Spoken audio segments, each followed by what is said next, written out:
This is Dr. Dave Mathewson in his lecture series on New Testament theology. This is session number 14, The People of God in the New Testament, Part 2.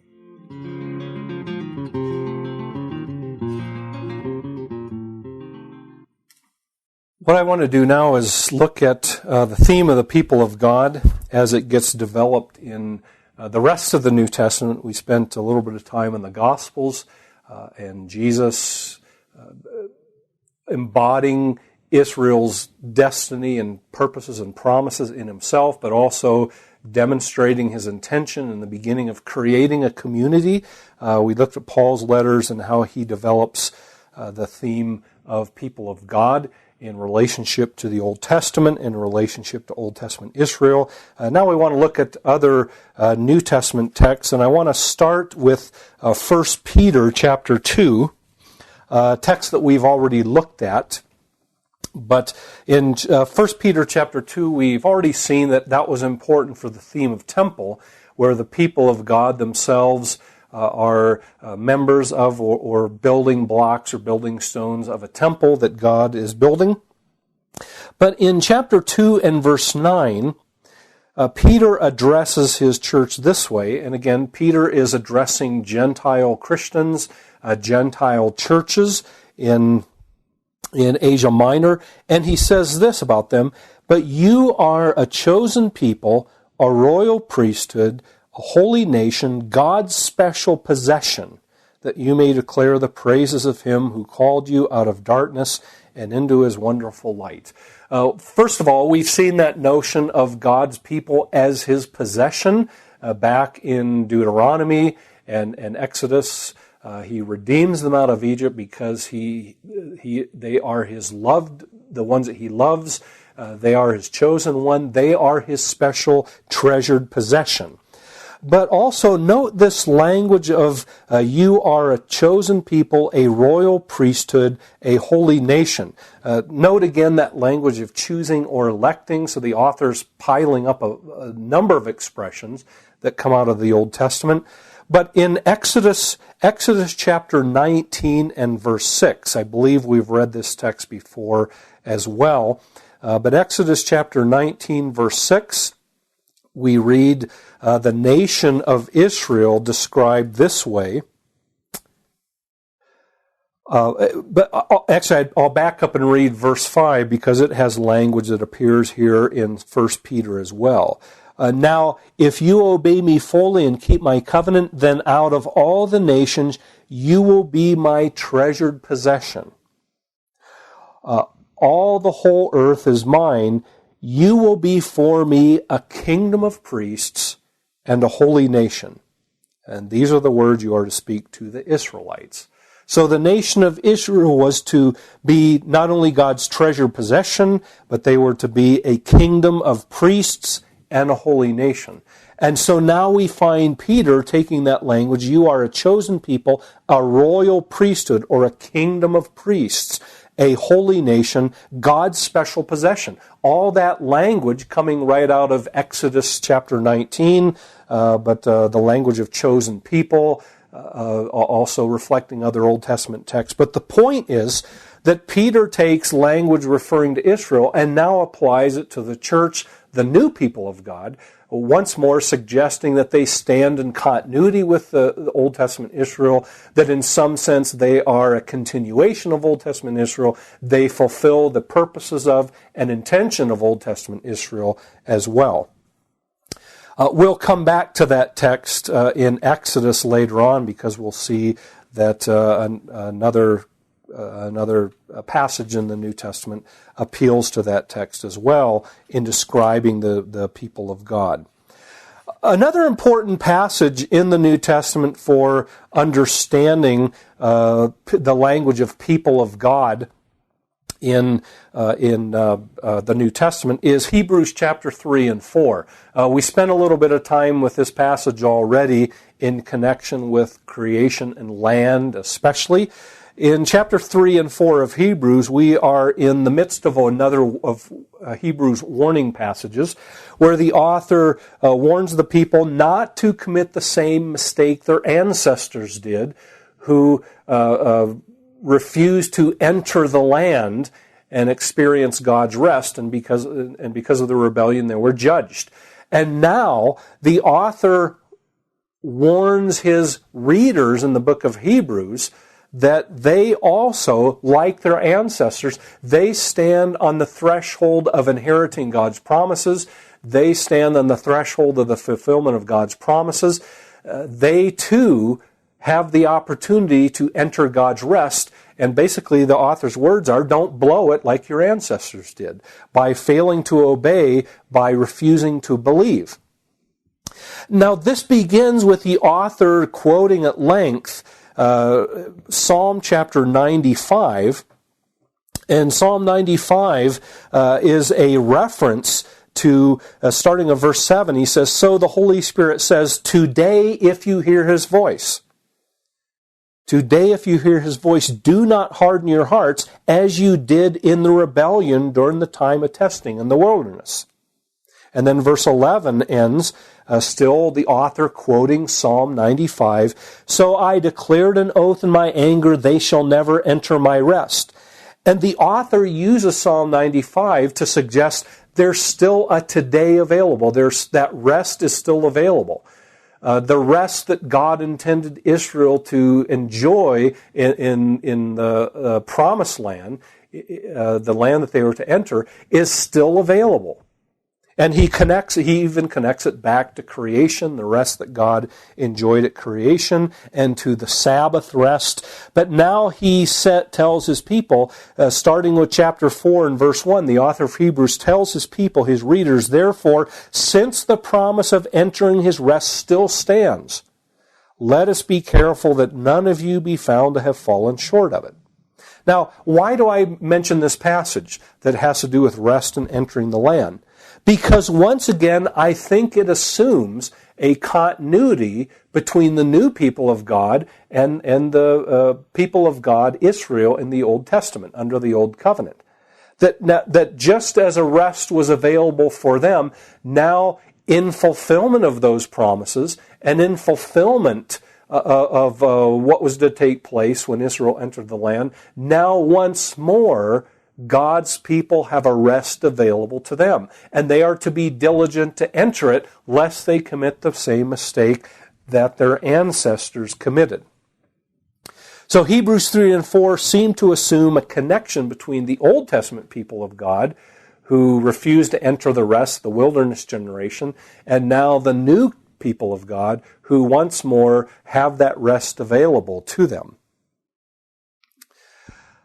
To quote the words of Charles Scobie in his book on biblical theology called The Ways of God, he says, the church is the new people of God, to kind of summarize what we've seen in Paul's letters, what we've seen in Hebrews 3 and 4, and what Peter does with the theme of people of God. Scobie says, the church is the new people of God because it has been brought into existence by God's unique and decisive act in the Christ event. That is the death and resurrection of Christ.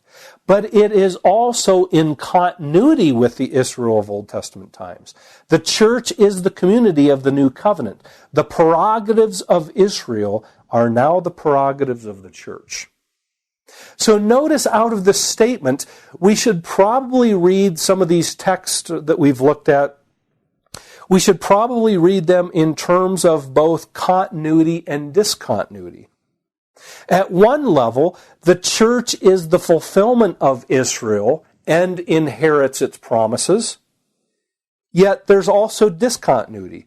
The church is renewed and reconstituted. The renewed and reconstituted eschatological people of God.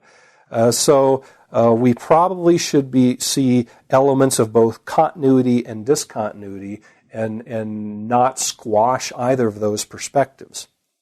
One of the clearest indicators of that is, I think, the Ephesians chapter 2 text.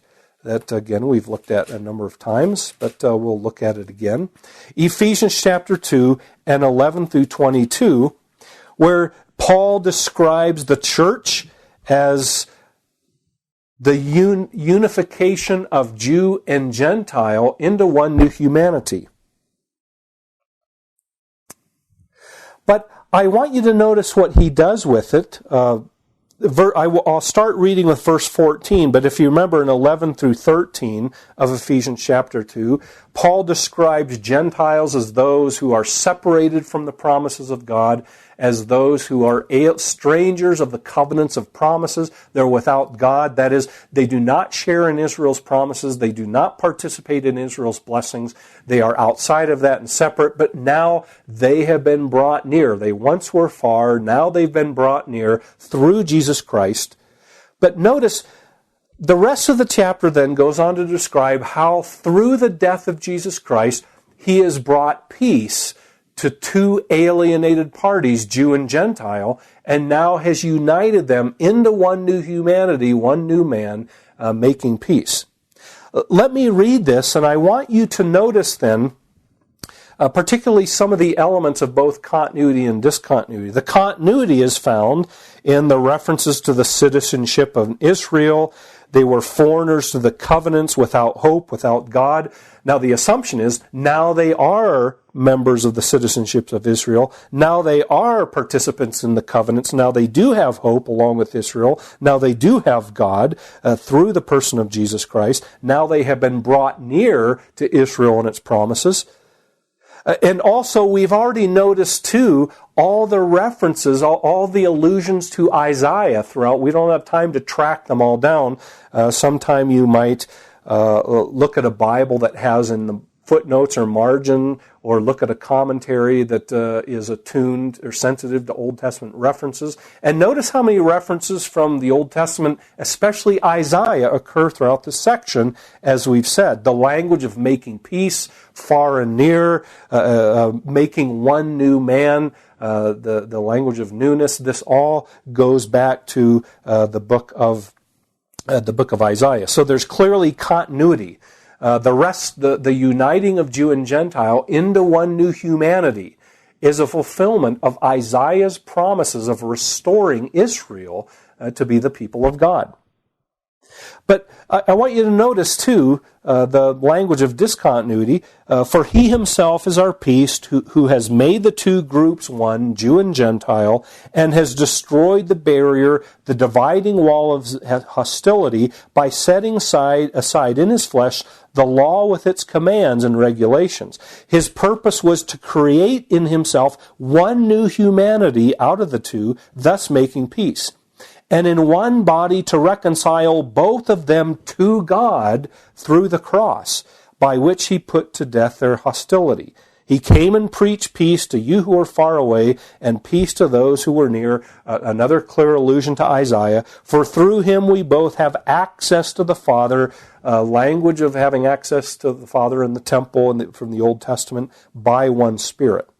Now what I want to draw attention to is, in the midst of the continuity, that is, the references back to the Old Testament, the references to Israel's promises, the uniting of the two into one new body as a fulfillment of the restoration promises of Isaiah. Note a couple things. First of all, notice the creation language. The two are created into one new humanity.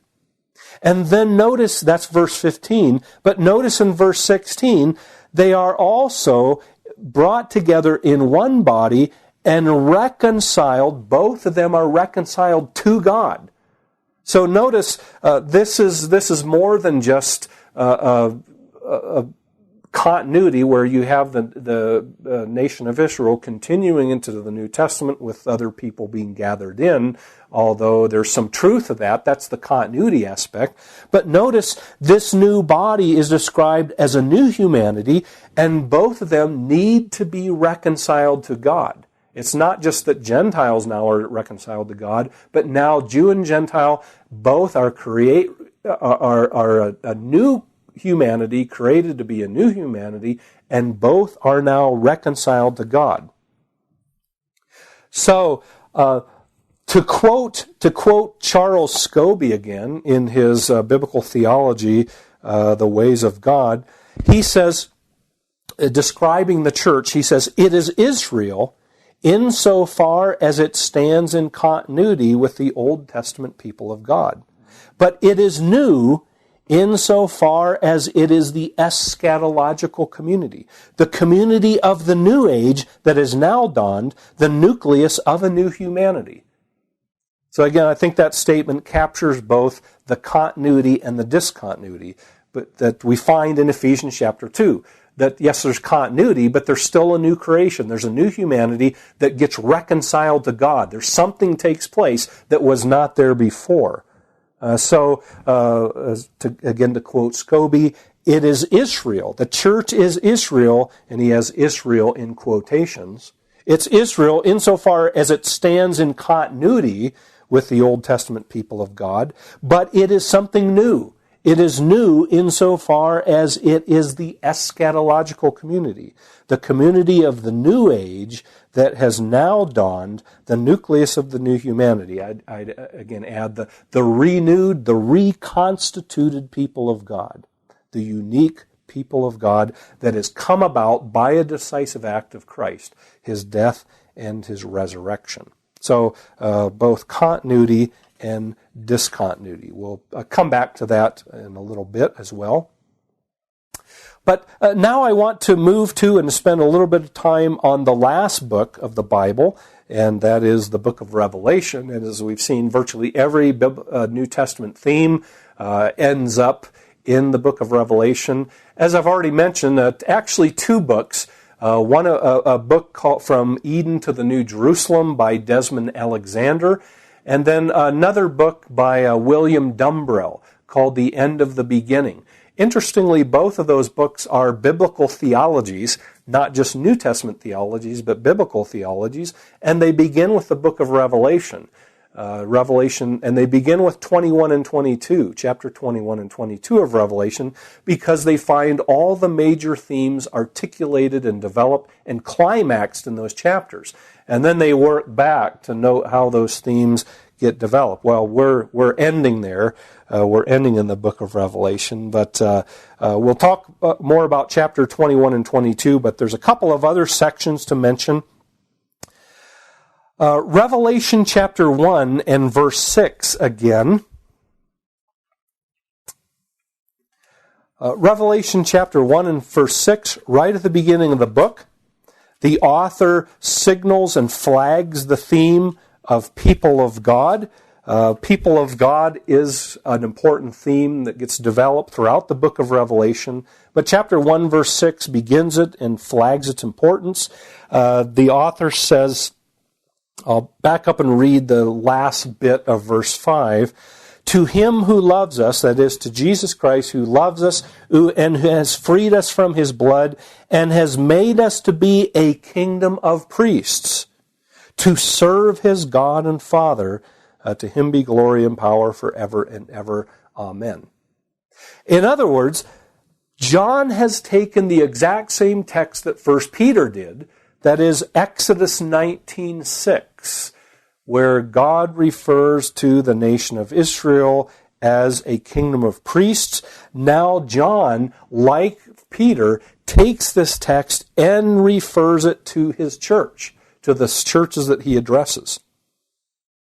And clearly, if verse 4 begins with John to the 7 churches in the province of Asia, in Asia Minor or modern-day Turkey. So John is addressing predominantly Gentile churches. They may have some Jewish members in them, but predominantly Gentile churches. And now he addresses them and describes them as Jesus Christ making them to be a kingdom of priests. In other words, just like we saw in 1 Peter, now the church is embodying and fulfilling the intentions and purposes of God for the nation of Israel of being a kingdom of priests, of mediating God's presence to the entire world and creation, of serving and worshiping God.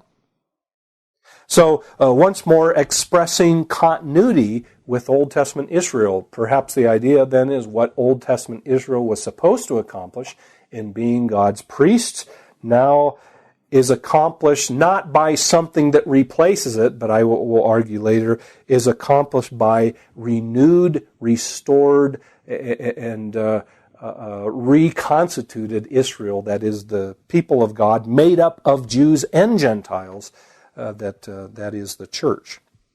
So chapter 1, verse 6 already sort of sets us up for what we might expect in the rest of the book, and that is that the church, God's people, will be described in Old Testament language. Again, not just as convenient metaphors or packages to try to illuminate or describe something about the church, but I think suggesting that God's new people, made up of Jew and Gentile, now carries out and fulfills God's intention as embodied in His people Israel in the Old Testament. Another text that resonates with people of God imagery is chapter 7, Revelation chapter 7. In chapter 7, I'll start, I won't read the first part of chapter 7, but beginning with verse 4, I'll read verse 4. John says, "Then I heard the number of those who were sealed." So God's about to pour out His plagues, and before that, He will seal His people. And so verse 4 begins, "Then I heard the number of those who were sealed, 144,000 from all the tribes of Israel." And then verses 5 through 8 then lists the 12 tribes and the 12,000 people belonging to each of those tribes. Now, without going into a lot of detail as to why this is the case, I am convinced that the 144,000 here probably should not be taken as referring to ethnic Israel or literally to the nation of Israel, although it's using language of the numbering of Israel. But instead, I would suggest that we take this in the same way that we took Revelation chapter 1 and verse 6, with the allusion to Exodus 19:6. That is, that this imagery of 144,000 is probably referring to the new people of God, to the church, the new assembly of God consisting of Jew and Gentile, which would include the 7 churches that John is addressing, the 7 churches in Asia.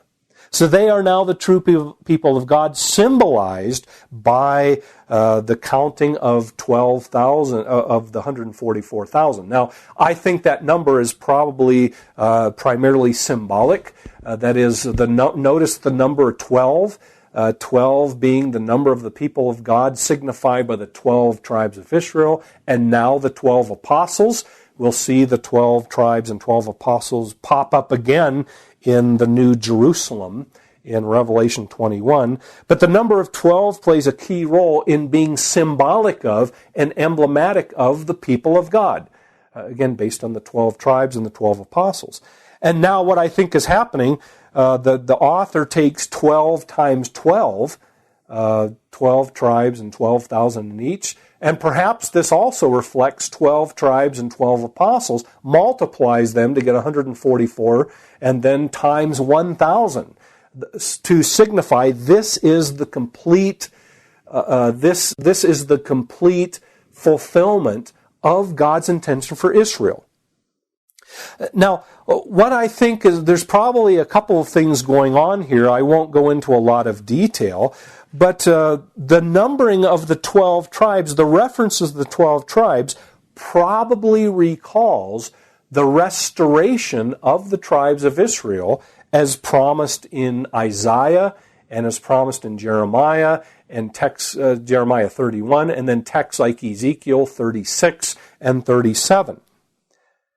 So when we find here this reference to 144,000 and then the specific numbering of tribes of 12,000, I think this is John's way, once more, of applying language referring to Israel in the Old Testament now to the new people of God under the new covenant. They are the true people of God. And again, by referring to them as the numbering of 12 tribes, I think John is suggesting this is the restoration of Israel. This is the true people of God, consisting of Jew and Gentile, is the fulfillment of the Old Testament promises of restored Israel. And again, that's also demonstrated by the proliferation of the number 12 in this passage. The next section, too, that we've already looked at, but I simply need to summarize and repeat some of it because it's germane to the theme of the people of God, and that is the very next vision, the great multitude, starting in verse 9. Another reason for taking the 144,000 as probably a reference to the church, the true people of God, is that I think the 144,000 and the great multitude that could not be numbered are the same group. And the reason I say that is throughout the book of Revelation, you find this key theme that John hears something and then he turns around and sees something, and it's the same thing. Go back to Revelation 5. We won't turn there.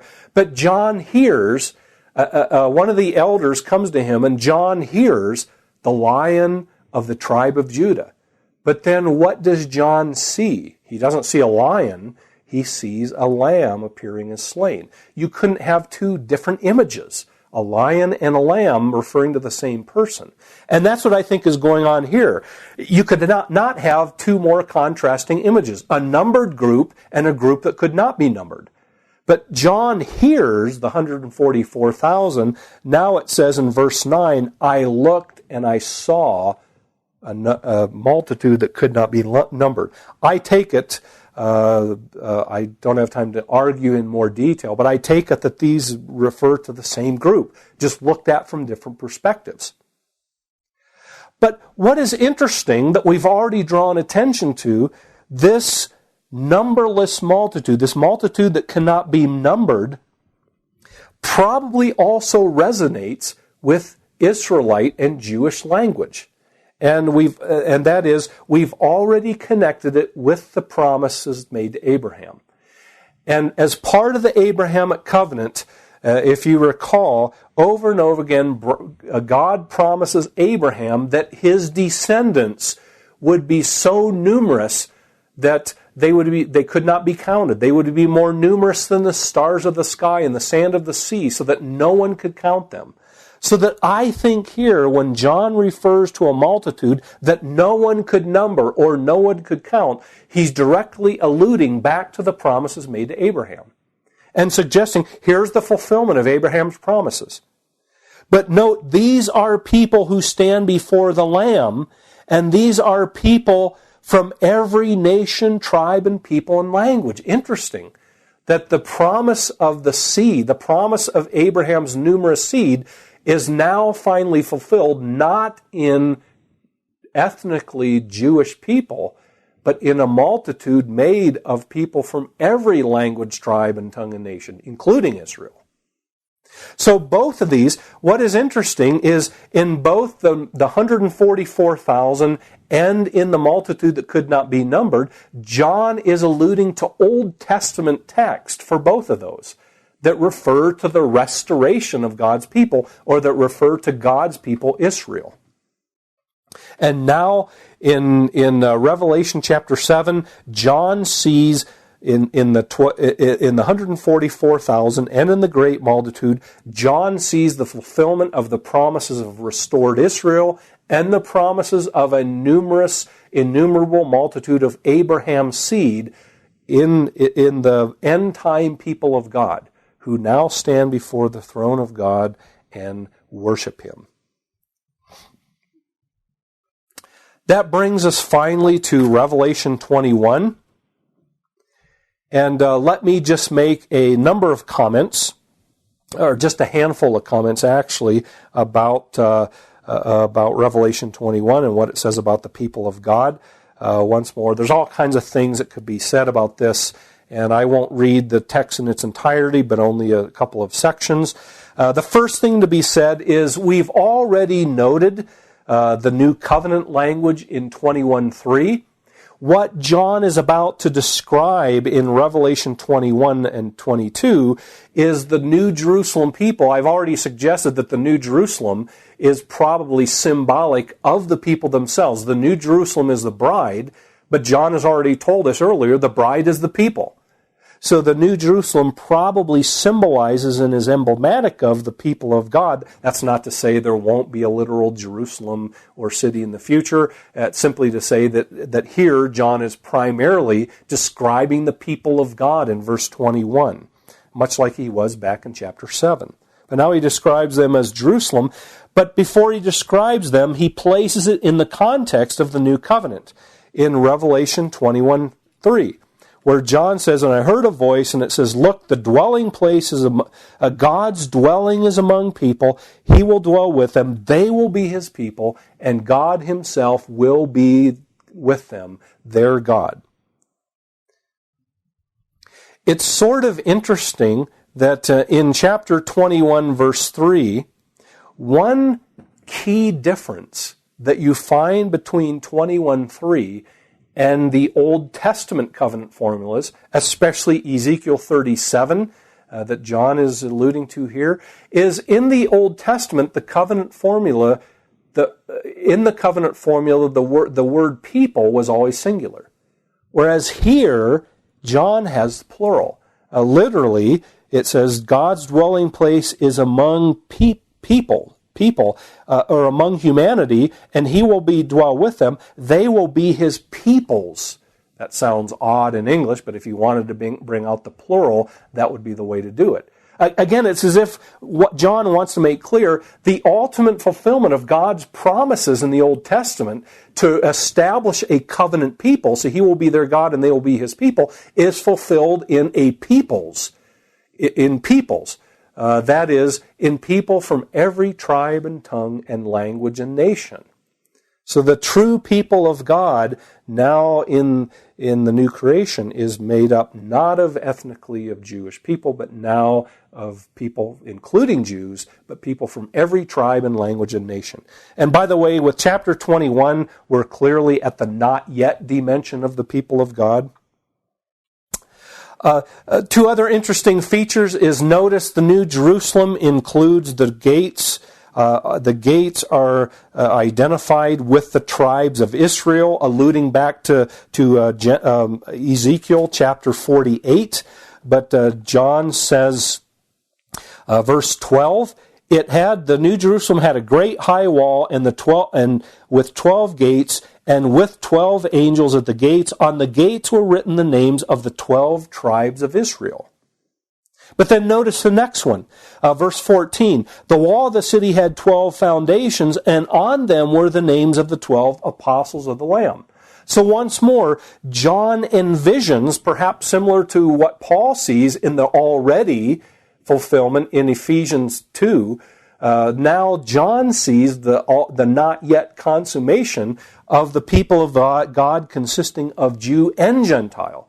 That is, there's the continuity between Israel, symbolized by the 12 gates with the 12 names of the 12 tribes of Israel, but then the church, symbolized by the apostles of the Lamb's names, who are on the foundation. So note again the Old Testament language now being applied to the consummated new people of God. One should also note the language here of the nuptial imagery or the marriage imagery or husband-wife imagery. John is told in verse 9, he says, one of the 7 angels who had the 7 bowls full of the 7 last plagues came and said to me, come, I will show you the bride, the wife of the Lamb. In other words, once more, in the same way that Paul articulated the already aspect, the church is already the bride of the Lamb, the bride of Christ in Ephesians chapter 5, now we see the consummated fulfillment of that. We find the consummation of the marriage relationship, where now John is about to see the wife, the bride of the Lamb. So once more, taking taking language, especially found in Isaiah, of God's relationship with Israel, conceived of as a husband's relationship to his wife, now ultimately fulfilled in the new people of God, already in Paul's depiction of the people of God as a bride, but now the not yet, the consummated relationship of God's people, consisting of Jew and Gentile in a new people of God in relationship to the Lamb.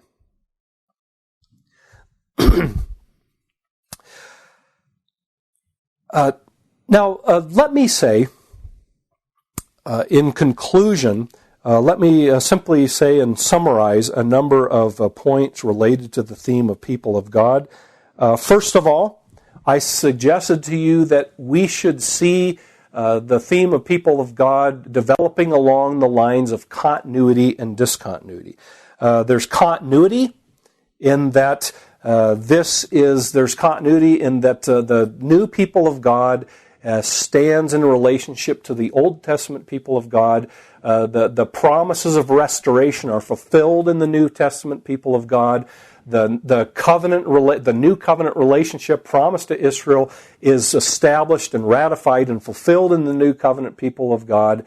The branches, the vine and the branches, the sheep that were to be gathered are now fulfilled in the new covenant people of God. All the promises get fulfilled, first of all, in the person of Jesus Christ. So there is continuity, but there is also discontinuity. In that, as we've seen, this is a renewed people of God. The Jew and Gentile come together in a new creative act to become a new humanity. They are both reconciled to God. There is a newness there that suggests a measure of discontinuity as well. So when we look at it, as we said, there are different schemes for understanding or attempting to understand the relationship of the Old Testament people of God, Israel, to the New Testament people of God. We saw that classically dispensationalism emphasized more the discontinuity, although that's changed a little bit with more progressive dispensational movements. Historically and classically, dispensationalism advocated just fairly extreme amount of discontinuity. That is, Israel was an earthly people of God, a physical, ethnic people of God. The church is a spiritual people of God centered around Christ. And God's promises that He made to Israel, physically and ethnically and nationally, will be fulfilled in them, not in the church. The church is sort of an interim people of God until God gathers His people, Israel, again in the future and establishes His promises with them. So classically, dispensationalism has emphasized more the discontinuity side of the spectrum, whereas more covenantal approaches have tended to emphasize more continuity, that there's only one people of God, beginning with Abraham and extending through to the new creation. In fact, I heard one speaker once describe Genesis chapter 12 as the beginning of the church, when God calls Abraham. So some approaches of it, especially approaches known as covenant theology, have tended to stress more continuity. We also mentioned what's often known as replacement theology, which could also be placed in the category of discontinuity. Replacement theology says the promises made to Israel are now fulfilled exclusively in the church, which replaces it. So the church usurps Israel's role. In a sense, I guess, the church replaces Israel as the entity that now fulfills all of Israel's promises that Israel failed to achieve. But in contrast to that, again, I would suggest that we need to stress both the discontinuity and the continuity between Israel and the church. Again, to quote from Charles Scobie in his biblical theology, The Ways of Our God, he says, the church does not replace the Israel of the Old Testament times. It is Israel, but Israel renewed and reconstituted as the eschatological people of God. And I find that, I think, a helpful summary of how we should understand people of God as it develops from the Old Testament into the New Testament. So the church is not to be seen as the replacement of Israel. The church is to be seen as Israel expanded, I would say, and reconstituted and renewed. Again, as Paul says, they're created into one new humanity. Both are reconciled to God in this new act of becoming God, being created as God's people through the death of Jesus Christ. So then, when we look at the theme of people of God, we begin with the nation of, we begin with Adam and Eve, actually, as the first people of God that God enters into a relationship with. God intends to dwell with them, but Adam and Eve fail, and because of sin, they are exiled. Then Israel, starting with Abraham, actually, Abraham and the great nation Israel that would come about from him, becomes, in a sense, the new Adam. How is God going to keep his promises to? How is God going to fulfill his intention for Adam and Eve, first humanity? Remember, God can't just scrap his plan. God will bring it to completion. He will do that. He will accomplish what Adam failed to do by creating a new people of God through choosing Abraham and the great nation who follows from him. But Israel fared no better than Adam. Israel also failed, and they were exiled from their land. They were expelled from their land. So you have the prophets anticipating a time of restoration, a time of renewal of God's people, when they will indeed fulfill God's intention for them. But we find this when we get to the New Testament, we find this, first of all, fulfilled in the person of Jesus Christ. Jesus Christ is the true Israel. Jesus Christ is the true seed of Abraham, who embodies and brings to fulfillment all of God's promises and purposes through Israel. And then, by virtue of belonging to Jesus Christ through faith, then the church, God's people, also becomes the true people of God, the new people of God. So instead of talking in terms of replacement theology, I would perhaps use the word expansion and renewal theology. That what we find happening in Jesus and the church is an expansion of Israel to include Gentiles, but then also a renewal, a reconstitution of Israel into the new eschatological people of God. So again, there's both the continuity and the discontinuity between the church and Israel. So Jesus came then to gather the faithful of Israel, a remnant of Israel who was his followers, his disciples, who would respond to him in faith, and then that would be the basis for the new people of God that would expand to include Jew and Gentile. And then we find the consummation of that in the international people of God, the transcultural people of God, Jew and Gentile, consisting of people from every language, tribe, and nation, with God, dwelling in covenant relationship with God in a new creation in Revelation 21 and 22. Now, let me draw just a couple of implications from this. From what we've seen with the development of the theme of people of God, particularly in the New Testament, but starting in the Old.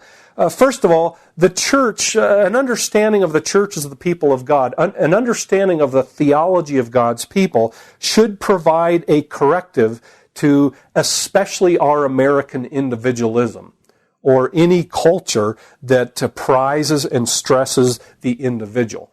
And at least the American culture that I'm a part of seems to wallow in individualism. Everything is geared to the individual, to my rights, or who I am as an individual, or what I deserve as an individual. I turn on the TV, and all the commercials cater to my individualism. But an understanding of the church as God's people demonstrates that individualism was never God's plan. That God's plan for His people has always been a corporate identity.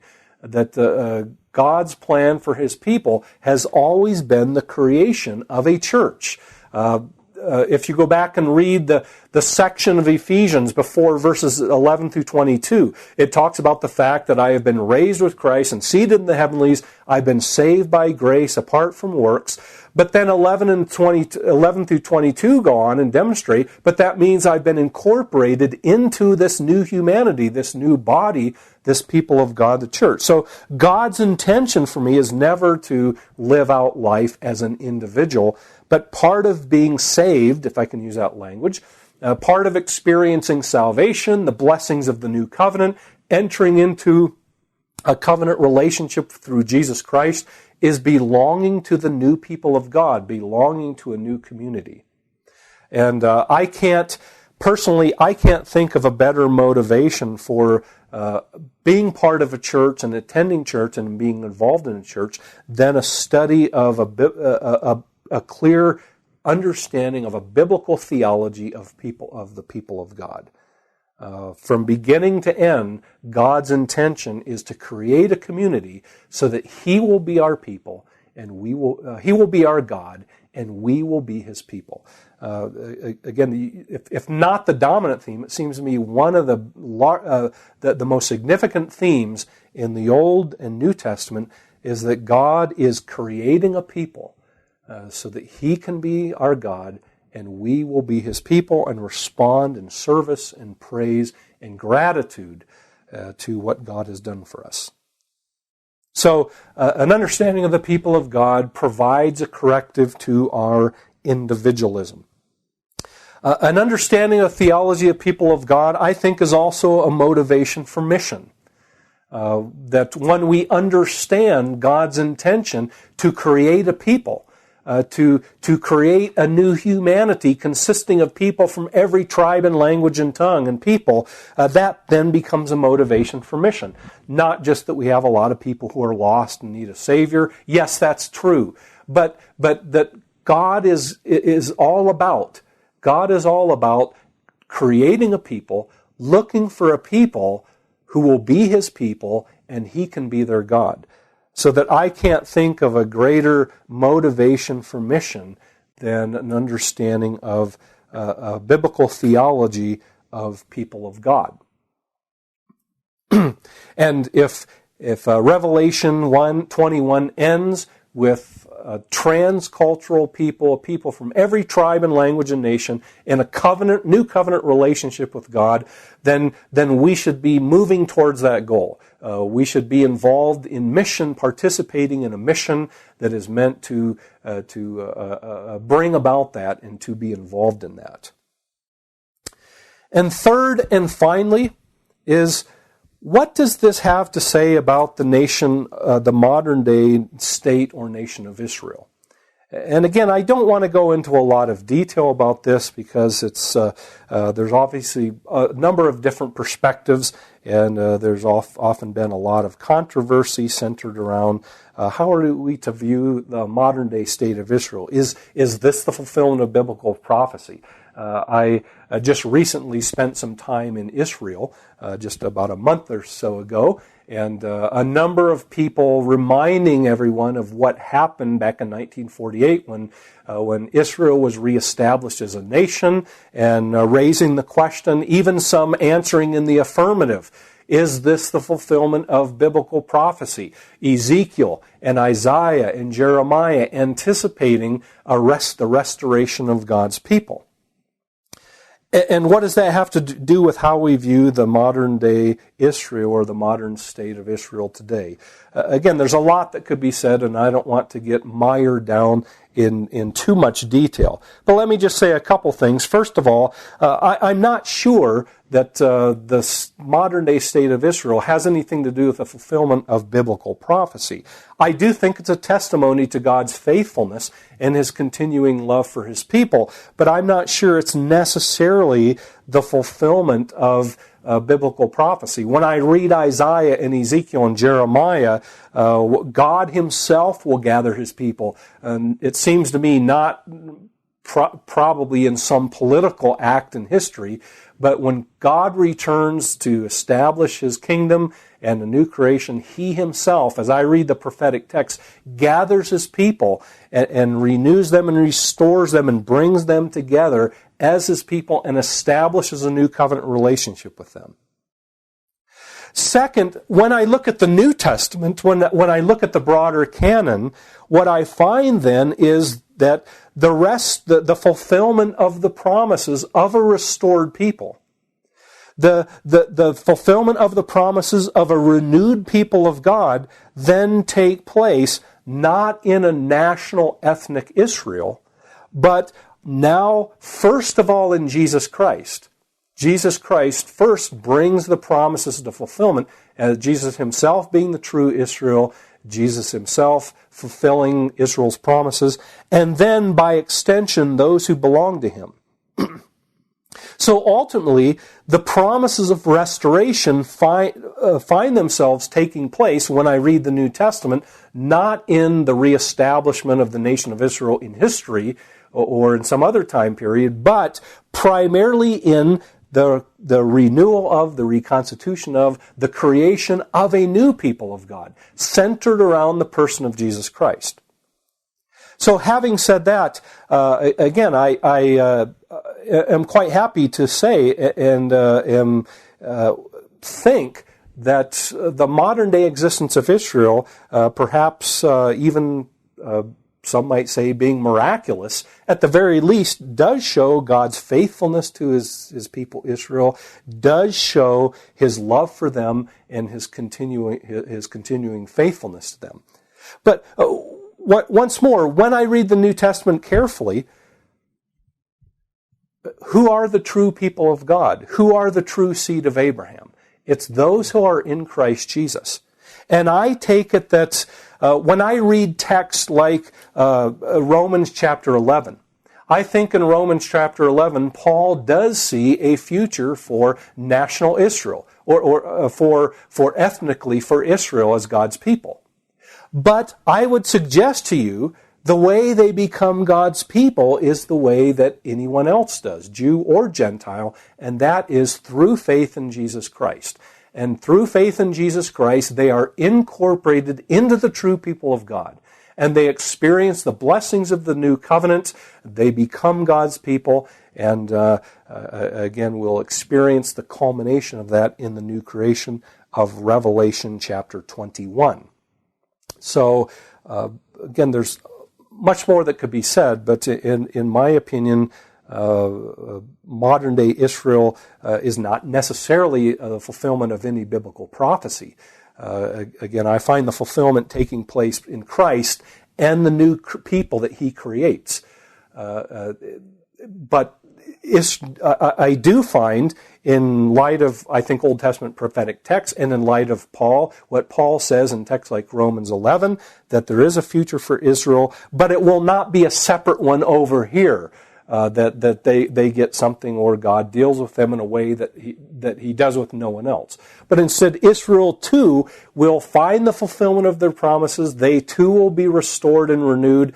They too will find the fulfillment of God's intention for them when they come to faith in Jesus Christ, and when they experience the fulfillment of God's promises, when they are grafted back into the true people of God, centered around faith in Jesus Christ.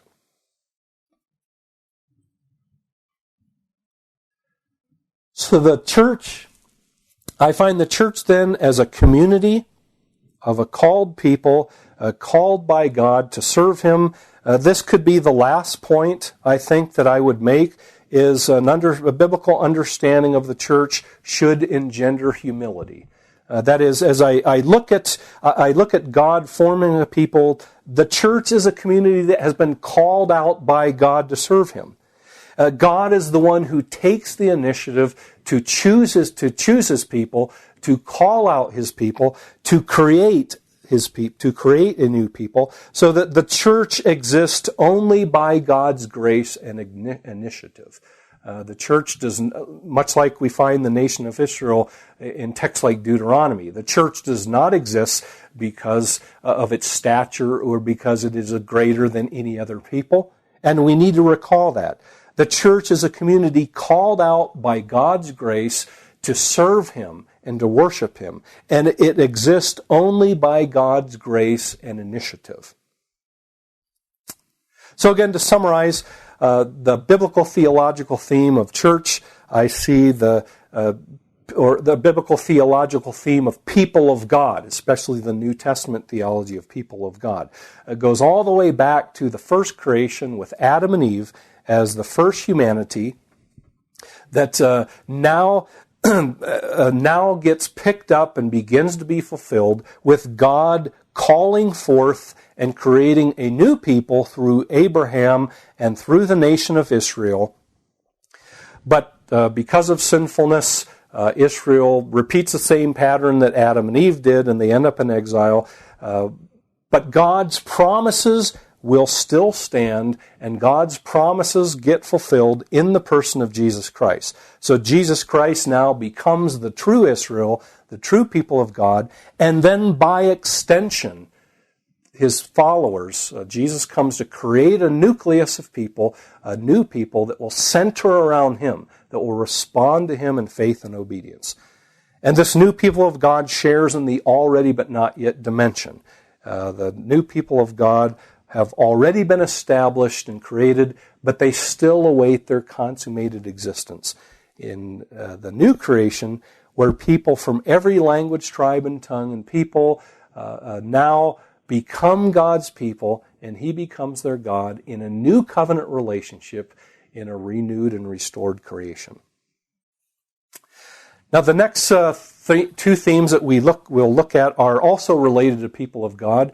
The next time that we meet together, we'll talk a little bit about image of God, which is related to people of God from Genesis chapter 1. And we'll also begin to talk about the theme of kingdom of God as well.